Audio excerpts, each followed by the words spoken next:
One day you're brimming with light, euphoria and happiness, but the next you're being suffocated by anger, fear and resentment. An emotion signals to us our internal psychological state and influences our thoughts, feelings and behaviours. Walking down a dark alley, your senses heighten, your legs quicken beneath you. Anxiety has taken its hold. A hunched silhouette starts to emerge from the darkness. Give me your money. Fear pierces your chest. In scenarios like these, we have inbuilt survival tools at our disposal. Fight, flight, freeze and fawn. Cornered by a gang of thugs, you have no choice but to fight.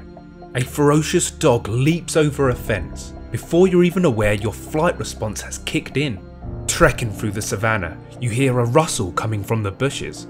A lion emerges. You freeze, praying that he just wanders off without noticing you.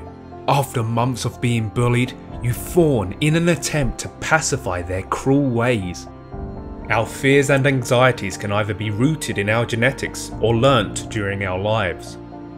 In our evolutionary past, individuals who had a gene that coded for a fear of spiders were less likely to be bitten by one, making them more likely to survive and reproduce. Guns didn't exist in our evolutionary past. However, if someone were to pull a gun out on you, chances are you're going to feel a lot of fear. You have learnt that guns are dangerous, a process known as healthy associative learning. This process can sometimes go wrong.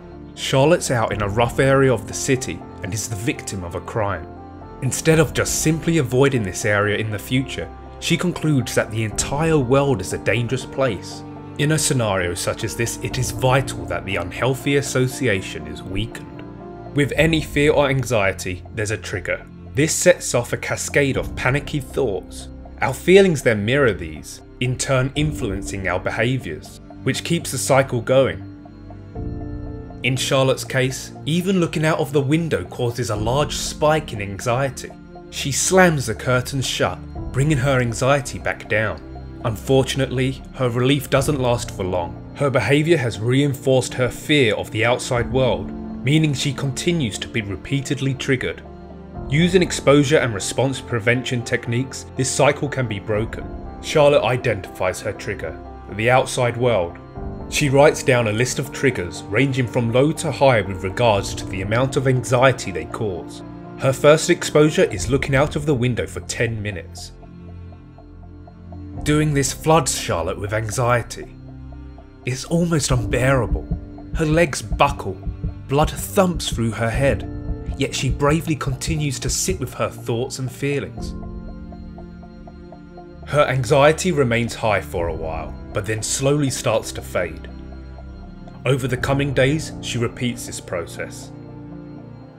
Each time she does this exposure, the spike in anxiety is less than the time before.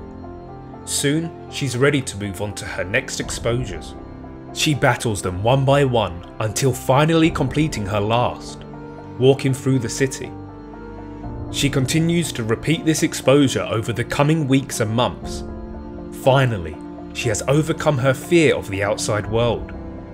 Some things to note: this process requires time, dedication, and strength. Only by exposing yourself repeatedly over a long period can you alter your neural circuitry and live the life you want to live. In time, the harmful association between the trigger and your anxiety will weaken. Anxiety will always creep back from time to time.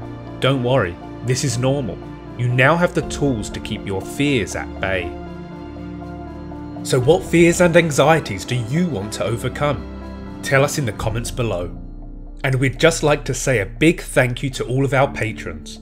See you next time.